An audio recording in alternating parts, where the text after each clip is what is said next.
Welcome to the Writer Reads Flash Fiction from another 365 days of flash fiction, month 4, day 25, small, furry, and to be feared.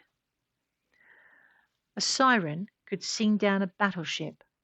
Hell, a siren could sing down a planet if that was what it truly required, and if she was old enough and powerful enough and had maybe brought a chorus of kinfolk with her.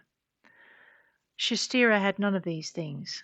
She was young and had but one voice, and the planet needed to fall. Its defences blocked the way of the fleet she served, and the fleet could not be delayed. That, and the planet had not listened to reason, would not allow the fleet to pass, and would not let its passage go unhindered. She needed the planet to fall asleep, so that its defences remained unmanned until her people had passed. She sat in the cockpit of her diplomatic shuttle, denied passage on world, and thought. There wasn't much a lone siren in a single ship could do. You only need to reach one, the ship's AI spoke, jerking her from her thoughts. Which one? Shestira demanded, and her monitor came to life. On it, a small child skipped through a flower-decked garden, two elpuck bouncing through the air beside her. The little creatures made Shestira smile. That one, the ship told her, highlighting one of the elpuck. It was bred on Famra 1. Its sire and dam are still there, and its flock. Truly? Shestira asked. I can access its collar and coding translator, the ship offered. It is how the child's family communicate with it. Sing it, your need. Shestira didn't see how telling someone's pet her people's plight would help, but she trusted the ship. Mockingbird had been human once, until her shell had failed and she'd been uploaded, and she'd remained a friend. Sing it, Mockingbird ordered, and Shestira obeyed. She watched as the song reached the little creature, saw it freeze mid-bounce and take flight. It raced, squeaking, from the garden, its shrill cries drawing the rest of its kind from their homes until it had a swarm following.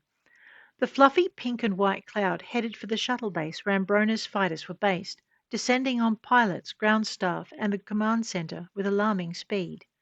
Their shrieks increased in urgency, and the fleet took off. Keep singing, Mockingbird ordered. It's working. Tell them of your people passing to help. Angels in flight. Shestira did. It was hard, given the scenes on the monitor. A handful of elpuck would choose one person and cling to their heads and necks, crooning softly.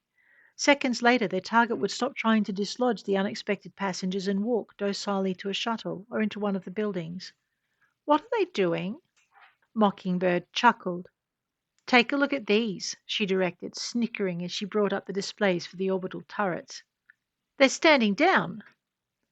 Going offline, Mockingbird stated smugly. How did you know? I was raised on Famra 1, had an elpuck of my own. They're not sentient, but they are telepathic, and they sure do have a way about them. You mean they're controlling those people? Mockingbird chuckled again. I wouldn't say controlling, but right now a lot of folks are convinced something's gone terribly wrong with their space side defenses, and that letting the fleet pass is their best way to ensure nothing goes wrong. There'll be a lot of headaches in the morning. Headaches? Oh, sure, the ship assured her. When a puck is absolutely certain something has to be done, it can bring a lot of mental and emotional energy to bear, and a swarm like that. Remind me never to get one as a pet. Don't worry, sweet cheeks. I'd never let one of the little demons on my ship.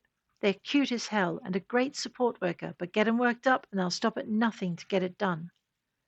It? Shestira asked in a daze as several shuttles docked with one of the battle cruisers stationed near the planet. Sure, it.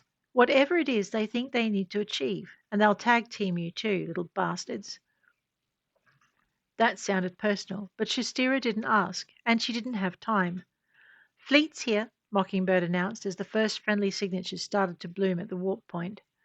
Shestira tensed, watching the orbital defenses and the asteroid gun turrets and warships.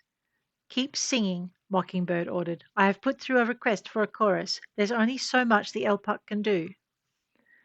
Shestira swallowed, her voice faltering for a moment when she saw Mockingbird had opened the comm system for a systems-wide broadcast. She hadn't known her ship was hacking the planetary communications network. Sing the need, the intention of a peaceful passage, the fact they're a mercy flight. Sing the fact they're but a small part of what your world can field. Sing of angels and the need for rescue on Famra 1. Mockingbird could be really bossy when she wanted to, Shastira thought, but she sang anyway. She was only a young siren after all. There were older on the fleet ships coming in.